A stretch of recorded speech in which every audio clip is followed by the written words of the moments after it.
cheers to another episode of the Wine Notes Podcast. I'm your guide, AJ Winezettel, on this journey of stories showcasing the people behind the wonderful world of wine, where we dive into conversations ranging from terroir, viticulture, to favorite music, superpowers, and more. Please enjoy this episode of the Wine Notes Podcast.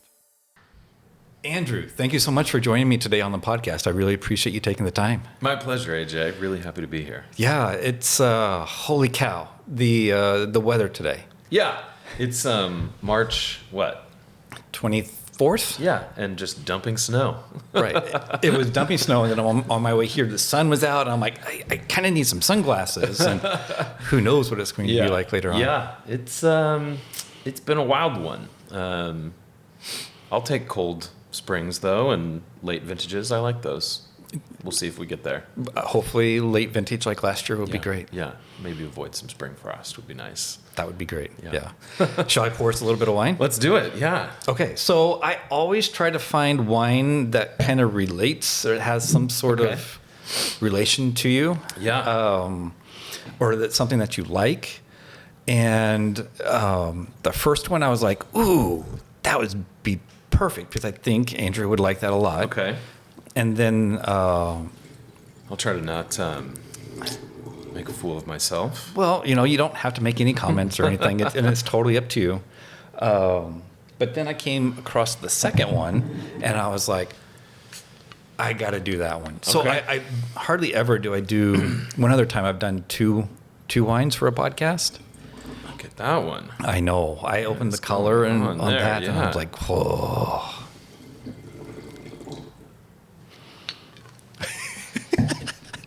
Smells great.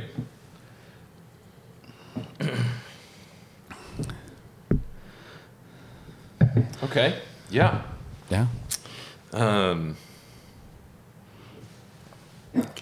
dive in.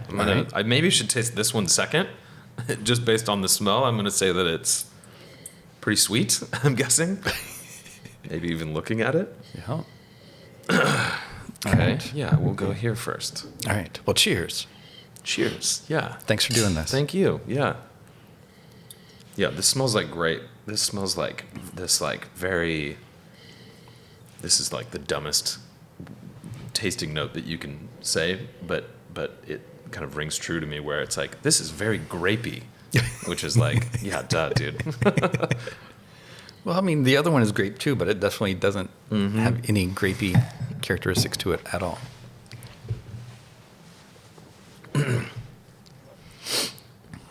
Yeah, it smells and feels like a whole cluster kind of influenced wine in some ways.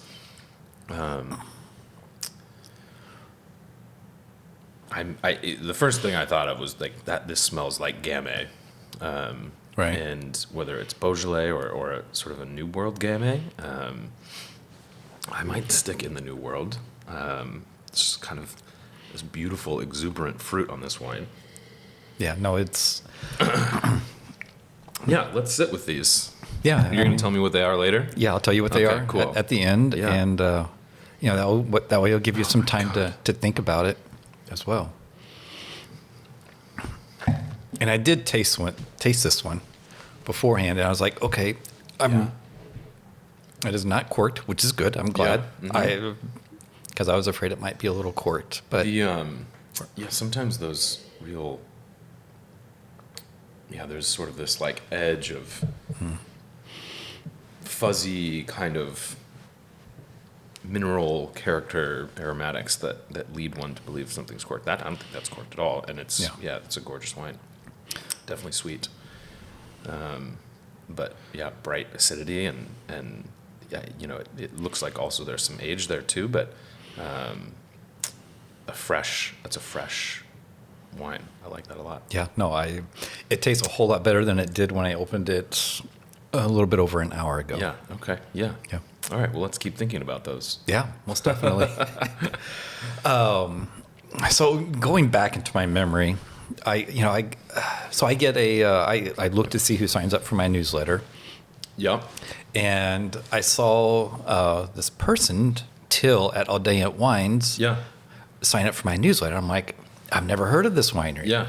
So I go to the website, I sign up for your newsletter, and then you sent me an email. It's like, hey, how did you hear about us?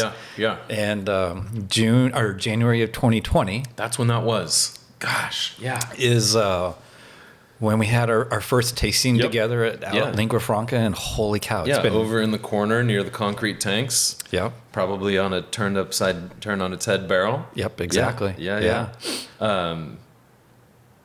That seems like a longer time ago than that. It does. And especially sort of the beginning of that year in particular, what that year turned into and how sort of drawn out that was. Yeah, that does. January of 2020, 3 years. Yeah, 3 years. It's been amazing to watch your growth and like the direction that you're going. And and it's interesting that year, though, challenging for sales for a number of reasons. We had all these kind of these distribution relationships that that was only we had just released our second vintage, and we had pallets just kind of like waiting to get loaded onto trucks and go out the door that spring, and then obviously everything shut down, and there's all these plans that we're sitting there thinking like, okay, how do we move forward? And I would say, and I know that I feel this way, and I know that Teal feels this way. Like, we have a tremendous amount of gratitude for you, and that was maybe in sort of the nascency of all these things that you're doing too, and you had very kind things to say, and that sort of, I don't want to say the word like hype necessarily, but that sort of buzz, a lot of that started with you, and we're grateful for that. Well, I'm extremely grateful to have helped in any way. You're a part of the journey, man. Well, I appreciate it. Over the years, I have definitely said, I'm definitely an Audeant fanboy. I appreciate it. Yeah. It's been a blast. Kind of moving a little bit into your history a little bit. If I get my dates and everything correct, after the 2010 harvest, you went through France and tasting wines, and went to Alsace, the Rhone, Burgundy, and Beaujolais. What was that like? I mean, and let me give you a kind of a construct of kind of where I'm coming from. I go out of high school. 2 weeks after high school, I'm in the Air Force. Like, I have a job. Boom, boom, boom, boom, boom.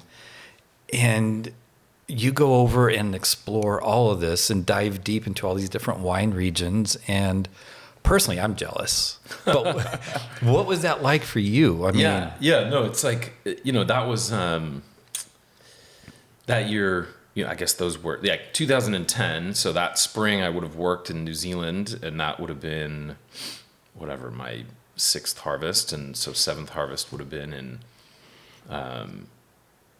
in Burgundy. And when you're it's like there's this.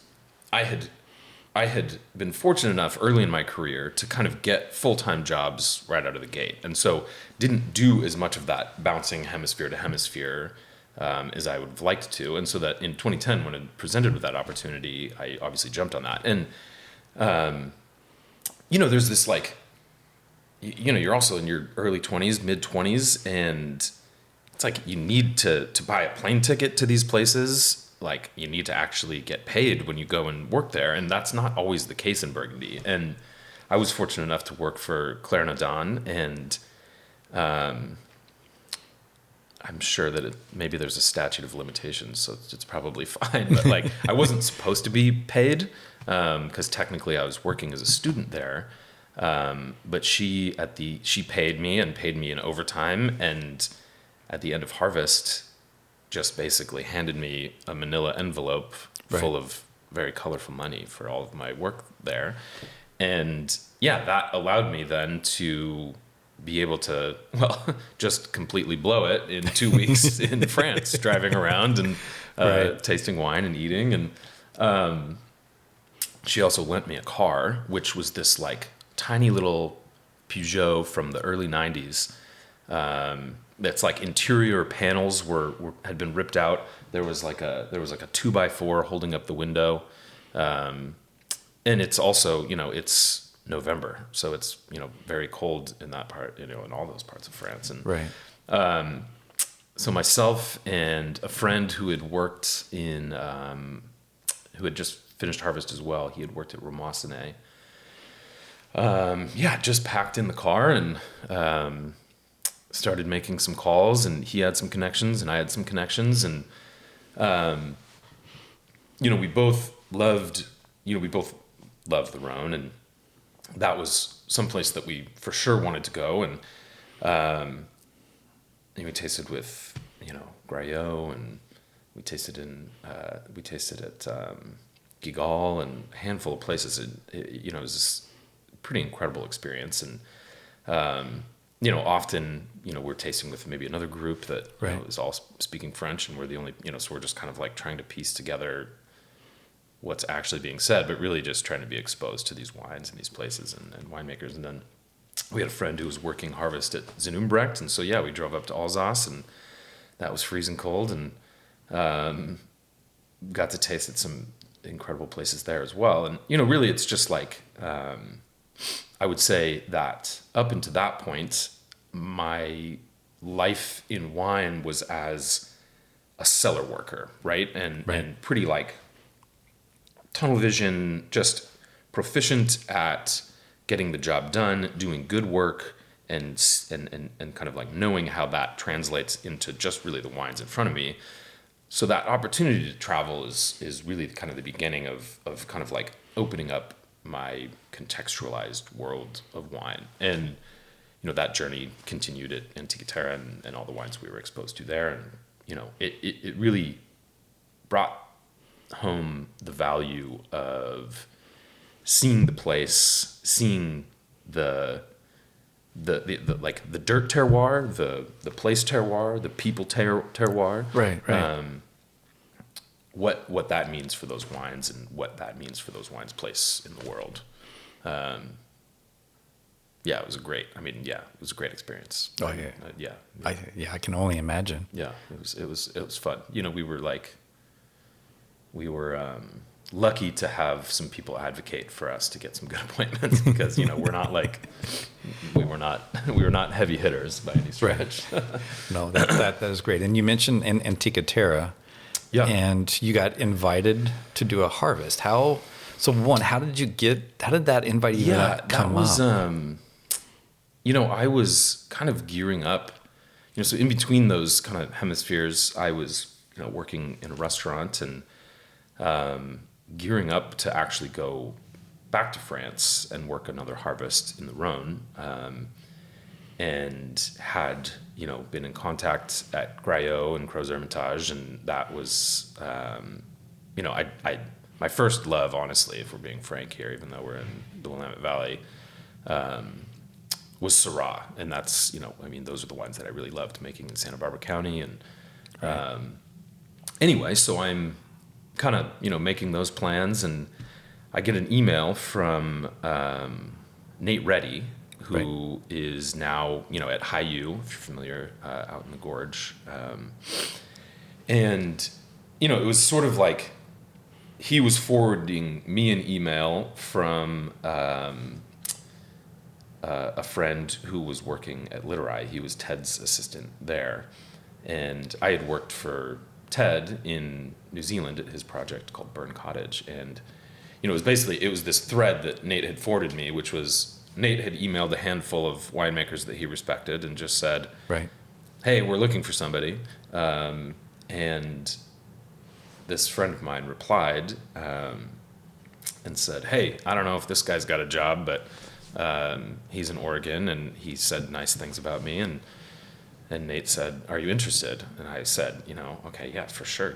Let's talk. And, there were probably, it was a very short list of wineries that would have kept me from going to France, and Antica Terra would have been at the top of that list. Of course, yeah. So I was, I had an interview with Nate and then with Maggie, and they brought me on board for harvest. And there was this sort of like, oh, we don't really have an assistant winemaker. We're not really sure we need one at the moment. But in my mind, I was very much like, I'm going to hopefully make you feel like you need one. And so, Right. you know, I just worked my ass off that harvest. I can only imagine. Yeah. And that was 2011, which was, happy to have not missed that Oregon vintage. Missed 2010, which is one of my favorites. But really proud to have made some beautiful wines in 11 for sure. Yeah. You mentioned Nate, and you worked also with Tom Caruso. Tom was there Yeah. at the end, so that would be, there are kind of bookends of that, of my time there. Okay. I hired Tom as an intern for the 2016 harvest, which was kind of my departing, but he came on in the summer and helped me with a bunch of projects in the winery leading up to harvest, just kind of getting things in place. And then I know he stayed on there for a while, and then obviously started his own thing. Right. We worked with a lot of cool people at Antica Terra. Well, There's some folks. I mean, the list, goes on. You've got Graham Markel, who's got his own brand, Buonanotte, and you've got Matt Perry, who's at 00 now, and the list could keep going. Right. Lee, who's working for Andrew Davis, and Right. it was a cool thing to watch all these people who, came and worked a harvest, or some people worked 2 harvests, and I think Graham actually worked 3 harvests. Kind of, we'd always talk about like, oh, what do you want to do when you grow up? Kind of conversations during harvest, and Right. and it's pretty remarkable to see a lot of people doing the thing that they said they wanted to do. Yeah, it is remarkable. At IPNC this past summer, I ran into a California winery, Kanzler. Yeah. And so Alex has a cousin that lives in North Carolina. He convinced her to come out here, and Morgan actually did a harvest up at Antica Terra. Yeah, cool. Yeah. I mean, if you can work a harvest there, I highly recommend it. You're not gonna learn more or drink better anywhere else. Oh, I'm sure. I am sure. Have you given any thought to like getting some of the band back together and creating like some sort of commemorative kind of special wine or anything? That's a good idea. I mean, that could be fun. We haven't, but there would certainly be no shortage of talent to do that. And a lot of other folks who didn't kind of remain in winemaking but are still in wine on the back end of that too. I mean, that's a good idea. Maybe we should do that. I think that would be phenomenal. Do you want to invest? Sure, why not? And there was a pivotal day where Dan and Till were supposed to have a tasting with Maggie. Yeah. And you ended up stepping in, Yeah. and holy cow, 3.5 hours later. Yeah. I mean, it's I don't know. I don't necessarily believe in luck, but sometimes life kind of lays a path for you, and Right. there are opportunities, whether you see them or not, constantly, and it was just. I mean, at the time, when I was at Antica Terra at that point, there was maybe 4 people who worked there, and so you had a 25% chance of me doing a tasting, and Right. and Maggie was supposed to do that one, I think, and but was somewhere I don't remember, and that one tasting just sort of led to conversations, and Right. I would go and look at a vineyard for them, or a potential site, and those conversations, I mean, here we are 7 years later, and there's a lot of ways that could go, and I am just fortunate to have found some folks whose skill sets certainly are a good fit with mine, and then who trust me from a winemaking perspective explicitly. And, you know, I obviously couldn't be more grateful for that. Yeah, no, they're absolutely amazing people. I love Dan and Till a lot. I would be curious to get like your answer, Till's answer, and Dan's answer to this. Yeah. But during that 3.5 hour tasting, was there a bottle that stood out? That's a good question. I mean, I probably universally, my favorite thing that we were pouring at that time was what we started with, which was Ulysse Collin Perrier champagne, and you know, they've expanded that tasting program to you know, heights that I was never going to be able to reach while I was there. I'm not a chef, and you know, it's not a hospitality professional by any stretch. But their sourcing of wines really started at that time, and the incredible foresight to be buying, I mean, that wine among many others, that has remained to this day one of my favorite producers, and now those wines are, you know, virtually impossible to find. And if you do, I mean, we were selling that bottle for like $80 or something like that. Oh my gosh. And if you look online, I mean, it's like a $600 bottle of wine now, and that's a testament to whatever, a whole another conversation about the world of buying rare wines, but and why that happens. But that for me was a highlight. I'm trying to remember. There was also, we were pouring Kalin Cellars, if you're familiar, which is really interesting. Right. Berkeley, I think they're in Berkeley Winery, and actually one that, rest in peace, the winemaker recently passed away, and so those wines will kind of be a sought after treasure at this point, and already were really. But you know, it was something like they hold their wines for a really long time before they release them, and so it was maybe like a 1996 Chardonnay. Oh my gosh! Some old vines in Sonoma that I believe that we were pouring. That would have been a standout. Yeah, I would be interested to know what Dan and Teal's favorites were. Yeah. You know, I think they had, you know, it was for Teal, I know, a pretty, you know, she had Antica Terra before, and Dan had visited the winery before, but I think that was Teal's first time sitting down and tasting a lot of those wines, and maybe Antica Terra was a highlight. Yeah, I'm sure that it was. I mean, it was. We also, what else? Maybe we were pouring like Fourier or something like that. Like,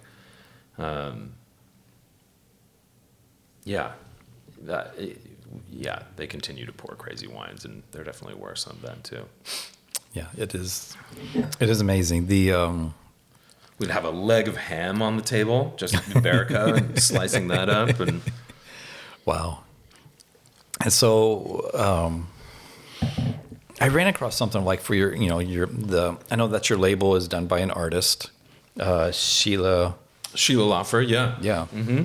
She's having a show at National, a gallery off, it's like 20th and Burnside, East Burnside, where she has some like really beautiful work on display right now. Okay. I'm sure that wasn't your question. Well, yeah, no, go ahead. That was totally fine. No. Just giving her a plug, you know? I was just, I always thought that Till had found her, but then as I was researching, it sounds like that Sheila was a friend or something of yours. Yeah, she was, I had not known her, but she was a friend of mine had a gallery in Portland. He's got a coffee shop called Never, and adjacent to that, they had a gallery. Now it's Ardor Wine Shop. Okay.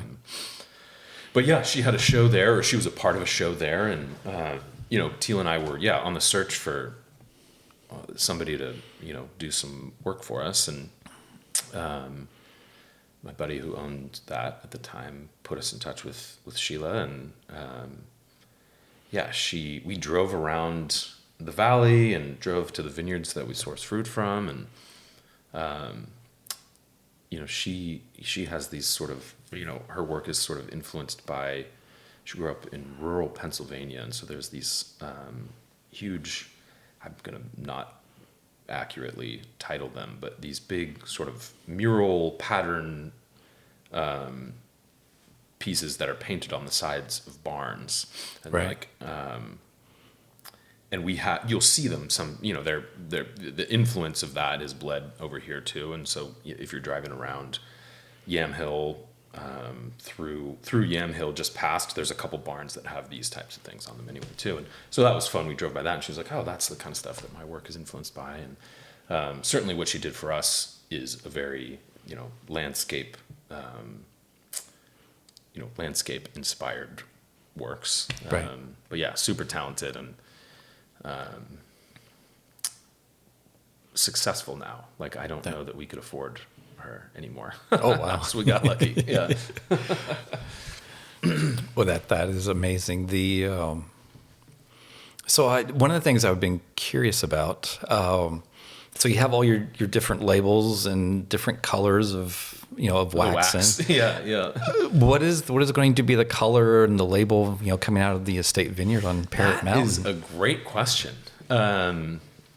We again, this would be, I would say, like, back to a testament to Dan and Teal's commitment to only bottling what is the best. Before we turned the mics on, I was lamenting the fact that we're heading into our seventh leaf here, Right. and sixth leaf, sorry, and we'll expect kind of our first meaningful crop, and that is a testament to not needing to push the vines, or not wanting to push them, and wanting them to be the strongest, deepest rooted little vines that we can possibly tend. So we're going to harvest some fruit this year, and we're extremely excited about it, but Right. that doesn't guarantee that it's going to make its way into one of our bottles. Right. No, right. So partially to answer your question the answer is I have no idea. Okay. And the second part is, I guess we'll cross that bridge when we come to it. Right. If there's something astounding there, we'll put it in bottle, and it will have a pretty label on it. Of course it will. I think that we have a couple things that Sheila did for us that we have not used on a label yet. Okay.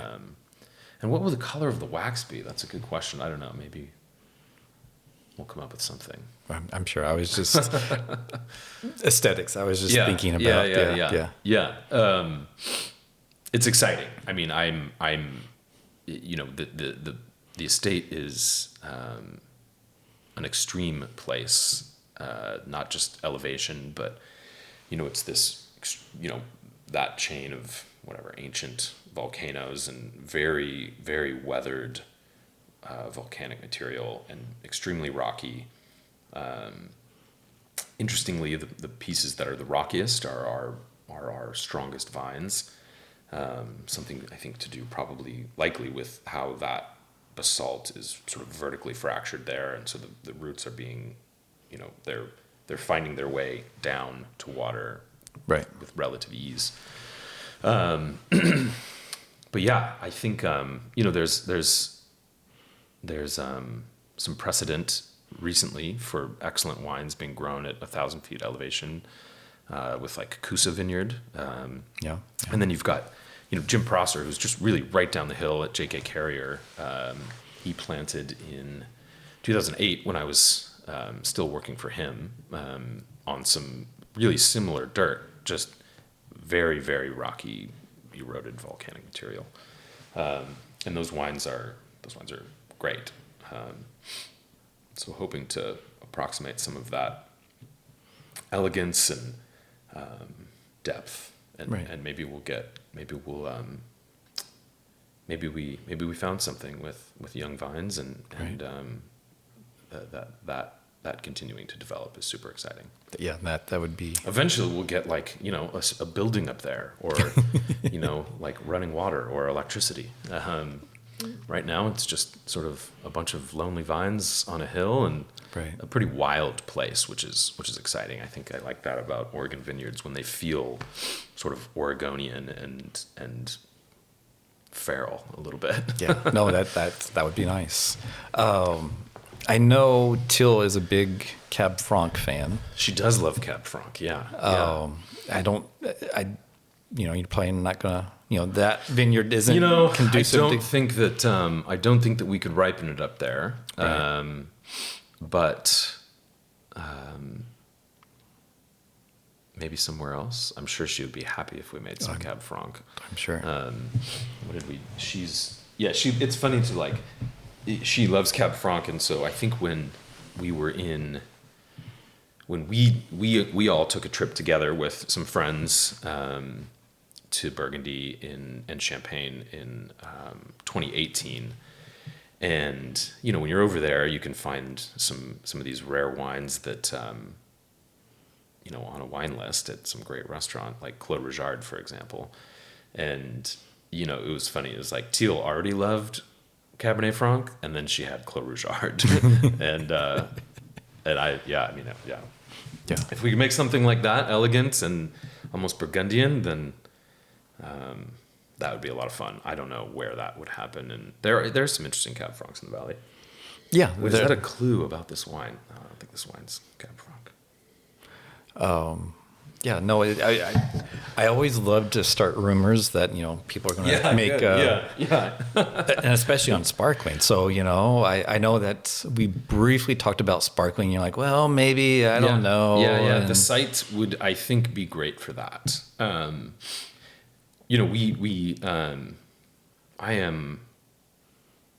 There's Pinot Noir up there. There's Chardonnay up there. There's a little bit of Gamay. But there's roughly equal parts Pinot and Chardonnay, and really experimenting with the kind of range of aspects and reasonable range of elevations as well, and a bunch of different clones as well. Right. For sure, sparkling wine is in the cards for that site.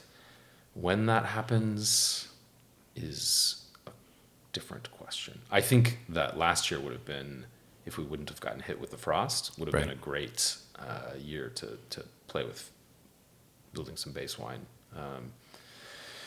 But alas, we lost our Chardonnay to frost last year. But another vintage like that will come along. Maybe it's this one. Who knows? Yeah. No, we'll see. We'll let those things. We'll let those play out. But yeah, I mean, we all love sparkling wine, and in our kind of decision to pull the trigger on that site, Right. That was one factor. It was, okay, this is a high elevation vineyard. It's going to be cold and it's going to be late to ripen.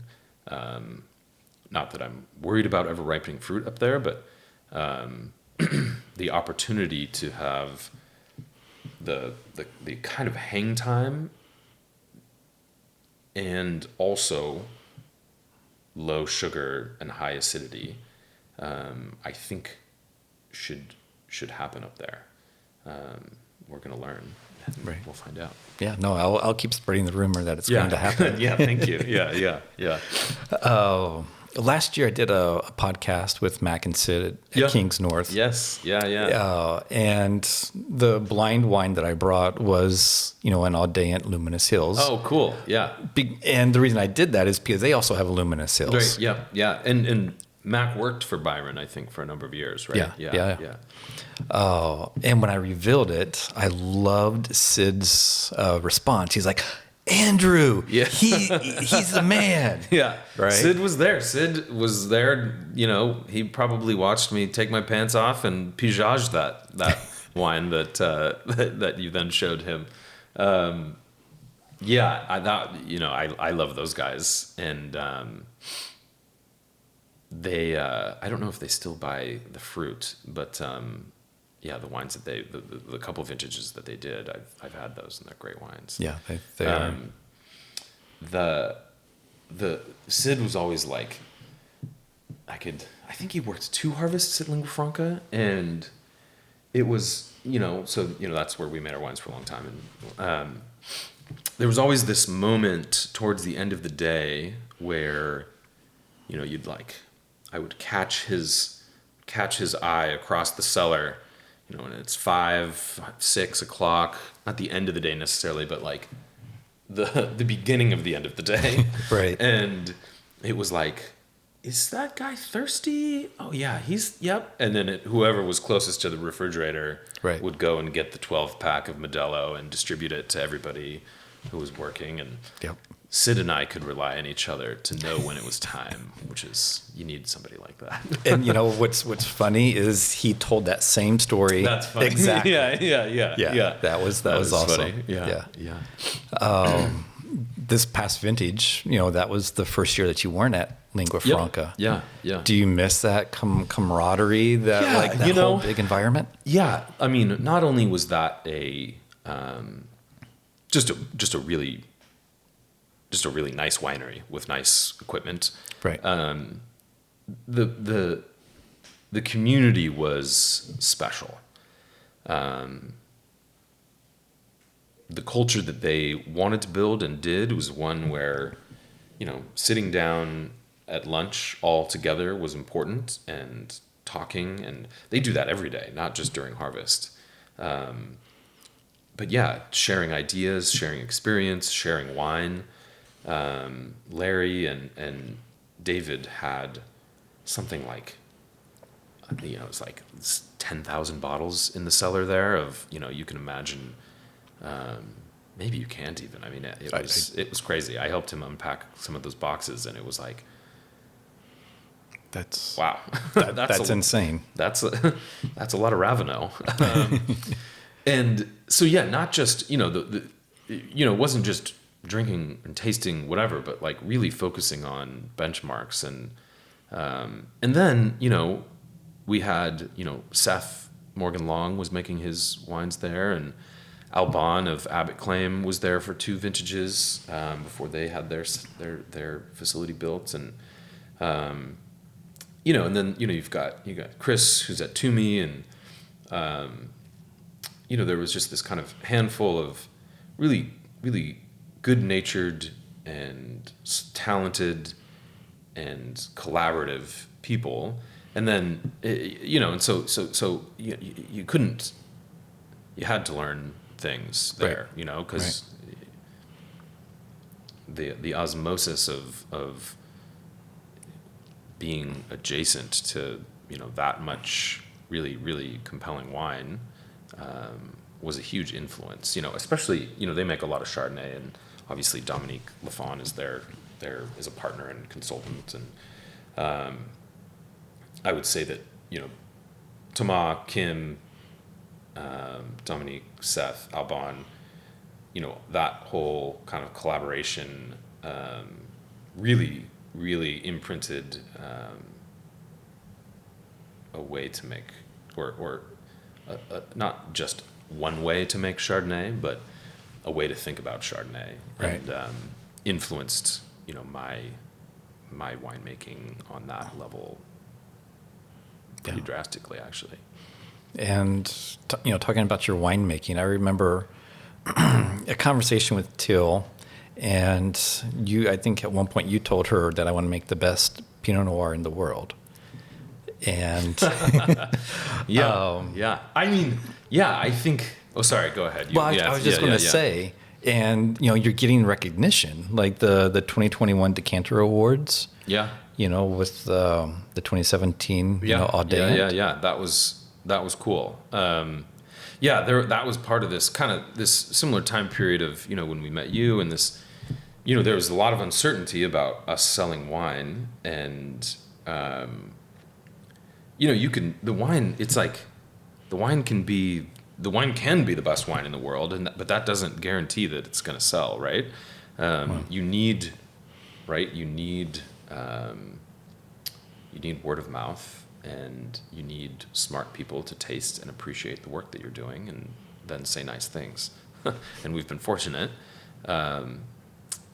And yeah, I mean, I did say something like that, whether literally or not, but I meant, and what I mean by that is more so, I guess I would want to say, like, I want that to be less about me necessarily and more just about where we generally want our goals to be. Right. That would definitely be something that, that I would have taken away from Antica Terra, is that, you're not ever going to achieve greatness if you're not exposing yourself to it, and if you're not setting it as your goal, so that bleeds down through the day-to-day work that you're doing on the wines.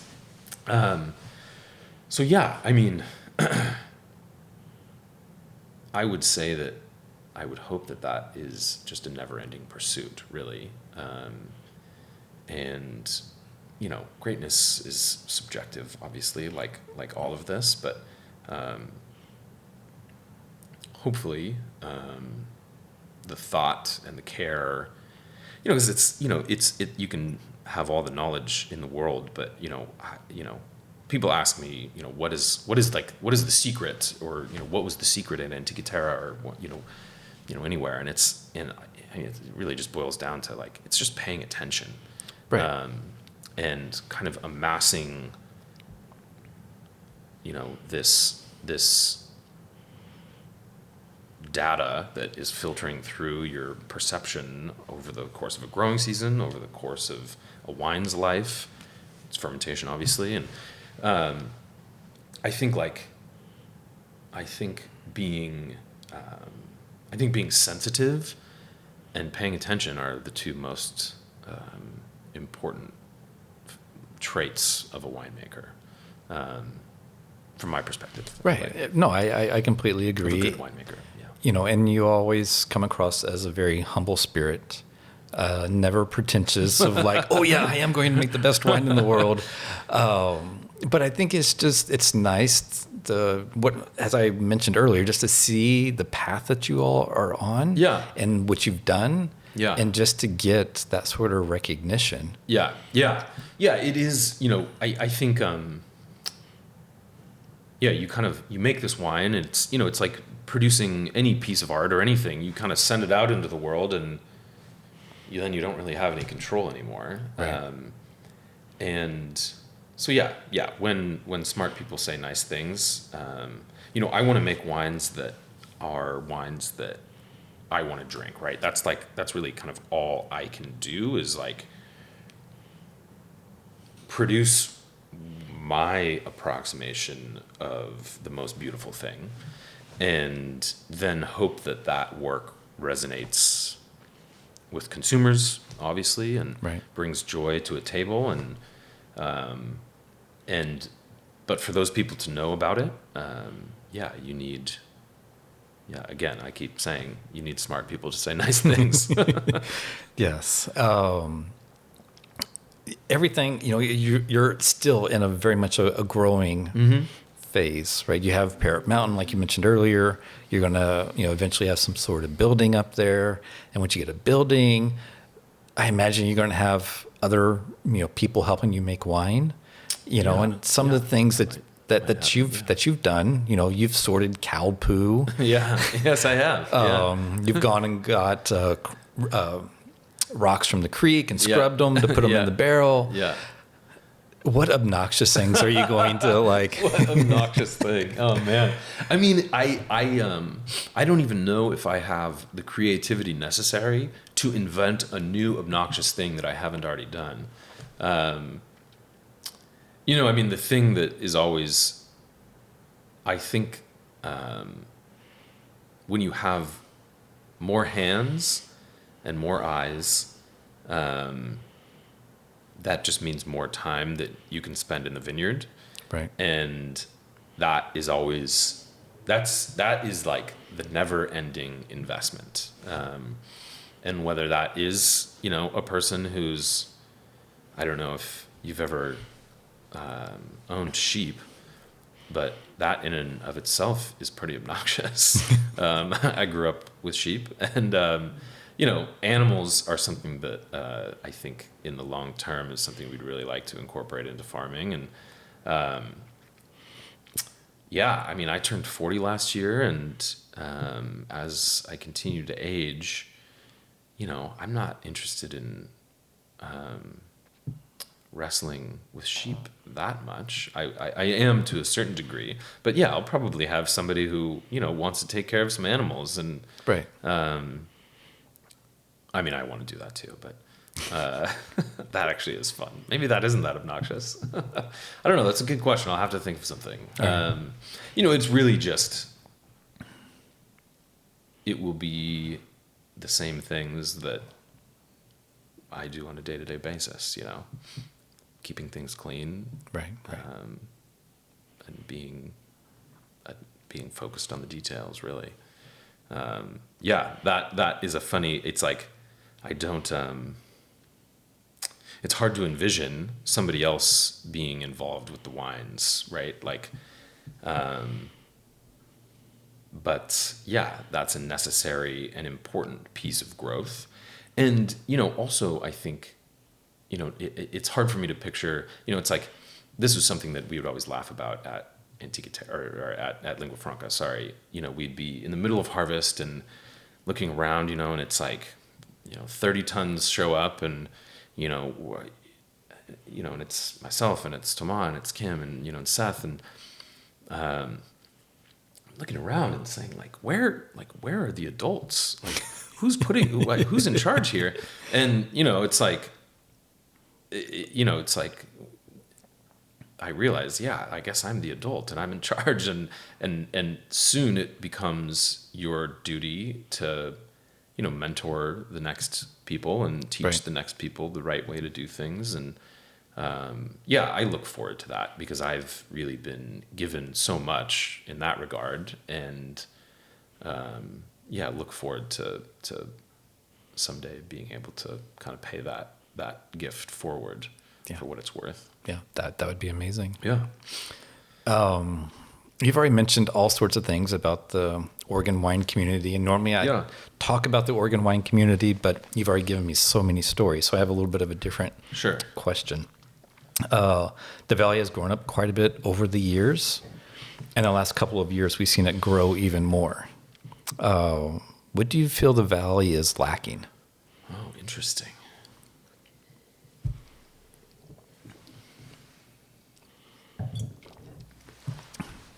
So I mean, to me, with last year at in McMinnville, with the tributary and Oakta, opening up, that's having something that high end was something that was kind of lacking. I think there's more room for that, certainly, and I think there are people certainly doing that work, and I think in the last handful of years, McMinnville, that scene has really grown up. You've got hi-fi, and I would have said for a long time what hi-fi is something that the valley lacked, which is it can be we're in this little valley tucked up into the corner of the country, and Portland is there, and there are great wines in Portland. But what I would like to see is more access to, just really honestly, more access for more people to the great wines of the world. And not even just I'm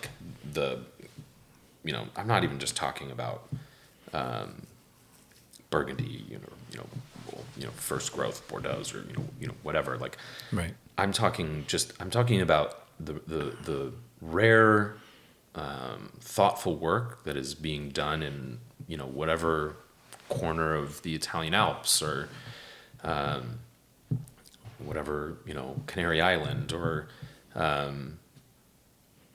the superlative things, so that I think that there is often sort of a myopia of you just kind of drink what's available, and you if it's not within your reach, it's hard to reach for what should be our benchmarks. And I would like to see, and these things exist, but focused learning on what should be our North Stars. And part of that is just restaurant scenes and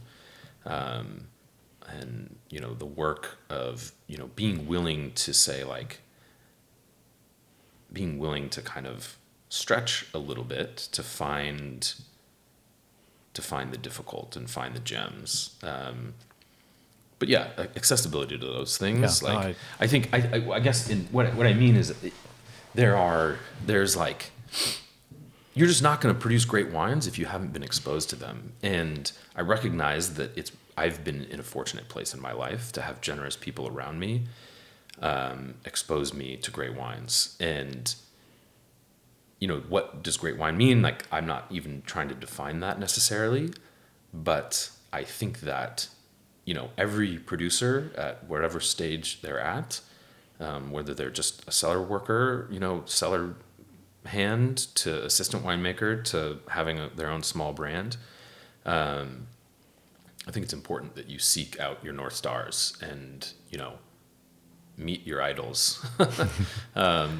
And there's like this romance of wine making itself and just kind of letting it be. And obviously, like, there are pieces of that are true, but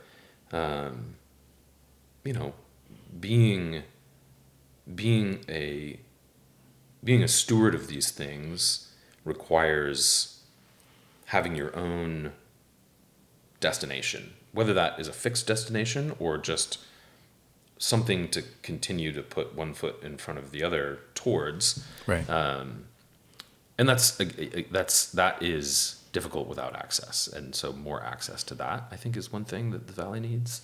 Yeah. I think that would be great. It's what else? I think that's my answer right now. Yeah, no, I think it's a great answer. And I think a perfect example of that is so Bruno, the winemaker at Domaine Divio, he also is making wine in Tahiti, and so he's doing he's bringing his Tahitian wines tomorrow night to Domaine Divio to explore. I'm like, yes, sign me up, because I want to explore. I want to, like, what does that taste like? What is like? Yeah. I'm so curious about that. Yeah, curiosity, and we have no shortage of curiosity. That, I think, is a testament to the Valley and the people here. That's fascinating. When is that? Tomorrow night. Okay, shoot. Yeah. I'll see if I can snag a bottle or two and share it with you. That's interesting. Yeah. I'm curious about that. Yeah. So I have some rapid fire questions, and I can reveal the wines. Okay, great. Okay. Favorite artist to listen to during harvest? Oh, gosh. That changes. It's funny. We would always joke at Antica Terra about, like, Maggie and Nate always listening to, like, music without words. And it was just, sometimes you're just kind of like, it gets monotonous. So, like, things that break that up are nice. Right. What did I listen to a lot this last year? That album that I think it won a Grammy, that Tennessee State Marching Band album. Oh, okay. Is incredible and has this, like, it's a marching band, and it's also, it's got, like, obviously, like, a lot of R&B and hip hop influence kind of woven throughout that. But it is, like, driving forward, right? And right. and rhythm, and there's pacing, and it's also just so joyful too, which I think, not that harvest brings its own joy, but to approach the work, it's important to be refilled, I think, often. And that definitely did it for me this past harvest. Well, that's cool. That wasn't a rapid fire answer. I apologize. Well, no, it's fine. It's fine. If you had to pick a favorite indulgent food, what would it be? Oh, gosh. I mean, on a budget or just anything? Anything. You have Yeah, it's no Dungeness crab. Oh, Yeah, yeah. that's I love going and getting them and then sitting down on a table with newspaper on it and just butter and white Burgundy or champagne, and just like thick slab of little T bread and a pile of. This is the question about Dungeness crab. Do you, when you're cracking it, right? Do you eat kind of each morsel, or do you make a pile so that then you can have the good bite? I never even thought about making a pile. I'm a pile guy. I like delay gratification for the like massive pile of crab. I think you've just changed the way I'm going to eat crab. Well, you can go back and forth. You might just quick little dip snack, but still have that accumulate pile. The pile. Yeah. Oh my gosh. If you could choose a superpower, what would it be? Oh man. I mean, the ultimate cheat code would be time travel, I think. I think that the idea that I'm supposed to have no regrets is kind of silly. Not that there's regrets, like I'm really happy where I am, but yeah, it's like if I'm trying to make the very best wine that I can make and can travel back in time and say like, oh, that didn't turn out the exact way that I want to be. I mean, it's cheating. That's a big time cheat superpower, but I think time travel would be the one. So would that make your favorite superhero Doctor Strange then? I am a pretty huge nerd, and so I do watch the Marvel movies, and honestly, it's either Doctor Strange or the Guardians of the Galaxy are my favorite franchises in all of that. Yeah. And Volume 3 is getting ready to come out. Yeah, I'm excited. Yeah, and give me more Doctor Strange. The reason I love those is that they're very much, those movies are weird. Yes. Like people are on drugs making them, and in a good way, I mean. Yes. They're trippy movies, and that's, I think, what the point of those things are, is to be fun. Yes, I would agree. Yeah. Harvest notes, are they digital or handwritten? Handwritten. You mean like when I'm working during harvest? Yeah. I have a little like leather. It's just two little, it's a folded piece of leather with a bungee strap in it that holds my field notes books. Mm-hmm. And I have each day my to-dos, tick them off. The next day, whatever's not ticked off gets added to that, and those are my notes. So observations are in there as well. And then the second book that gets folded in there, each sheet is on one side, the notes about each lot as it comes in, and then the other side is where that lot's fermentation is tracked. And that is, if you see me during harvest, you'll see just an inch of leather sticking out of my back pocket, because that thing is on me at all times. I can imagine. And yeah, it would be cool someday to kind of like put all of those field notes books together. The issue is that it looks like probably some sort of like alien language to most people, because I've developed my own shorthand for things over time that would be remarkably unintelligible. Well, yeah, but still, it's just for me anyway. It would still be cool. It'd be very cool to have. Last book that you've read, it could be audiobook or last podcast that you've read. Last book I read, it's called The Overstory, and I highly recommend it. It's not like I'm not breaking any news here. I think it won the Pulitzer Prize when it came out. And it's about trees, and over long spans of time, and their kind of like connection and human experience through trees. It is like, yeah, if you love, it's pretty epic in its scope, but then feels like you're really the like the detail that you get into, and what you even just learn about the behavior of trees, and yeah, it's a really, really lovely book. I highly recommend it. I'll have to check that out. The Overstory. Yeah. That is cool. Last podcast, I listened to a lot of podcasts on, I'm a big NBA fan, basketball. Okay. Right. And I listened to a podcast called No Dunks. Okay. Which is just some funny guys talking about basketball. That would be fun. That would be fun. Yep. Question that just came up. I'm working out all the details to interview Channing for the podcast. Oh, cool. Yeah. Is there a question you'd like me to ask him? Oh, man. I would ask him, I mean, I would know the answer to this, but just I definitely went. So when he was, I think Arizona won a national championship when he was there.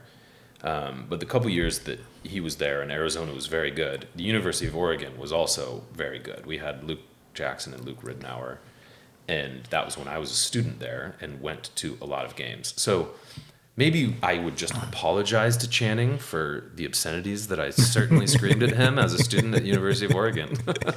I've met him, and I haven't actually gotten to that point yet because I'm sure everybody wants to talk to him about basketball, and so I'm like reticent to do so. No, that's fair. That's fair. All right, shall I reveal some wines? Yeah, let's do it. Is this Gamay? No. Oh, okay. Well, never mind then. You want to do that one first? Yeah, let's do it. I mean, then it's Oregon Pinot Noir with a lot of whole cluster in it. So it is from Tom. It is Tom. Okay. And 60% Merlot, 40% Pinot. Oh my gosh. 60% Merlot and 40% Pinot Noir. Interesting. Yes. I'd not had this wine, but I'd seen this. I think maybe I'd seen him post about this. Yeah. It's lovely. It is. It's absolutely. It's interesting. I mean, I think that my Gamay guess is, and we can ask him, but largely because of the sort of carbonic maceration influence on the aromatic profile of this wine. Right. Also, I just don't know what Merlot and Pinot Noir are supposed to taste like together. I don't know either. And, when I heard that you and Tom worked together, and this is such an interesting wine, I was like, that would just be amazing to... Man, his labels are cool, too. Yeah, he does a great job. Yeah. That's really fun. Thank you for sharing that. Yeah, you're welcome. Yeah, and then an old sweet wine, I have no idea what I'm going to guess here. Okay, and that's fine. So... when we were at Hazel Fern a couple years ago, you brought a German Riesling. And so I was like, okay, well, I will bring. Yeah, cool. Yeah, Spätlese, 2002. Yeah. So that's very cool. Yeah, I thought that would be fun. And this seemed corked at first to you? Well, no, it didn't seem corked. Okay. Yeah. I was. Got it. Yeah. When it's not. It's yeah. Yeah, no, it was questionable when I went to open it. Yeah. How long have you had this wine? So I actually just got that back in December. Of course, yeah. I kind of want a little bit more. Actually, it's like 10:30 in the morning. So. No, it's 11:45. Okay, all right. But no, I got it back in December. For an event getting ready to come up. And I wanted to taste some beforehand, and I'm like, oh, that'd be fun to taste that with Andrew. Yeah, that is fun. Thank you. Yeah, you're welcome. Yeah. 21 years young. Yeah, it's crazy. Yeah, if I was still even knowing, this still smells like Gamay to me. In a lovely way. Like, it smells like a Gamay that I really would love. Right. I when I bought these, I was like, ooh, I don't know, but I trusted Tom and what he does. And I'm like, that's fun. Yeah. And let's do it. And I adore it. Have you interviewed Tom? Not yet. Okay. Not yet. He's a smart, thoughtful guy. I'm sure that'll be a good one. Yeah, that would be a good one. Yeah. But do you have any questions for me or anything that I missed by chance? I don't think you missed anything. I mean, Yeah, I feel like that was a good time. Yeah, no, I appreciate really, your time. I appreciate you taking the time. Yeah. All right. Well, thank you very much. Of course. Yeah. Awesome. Thanks. Thanks, AJ.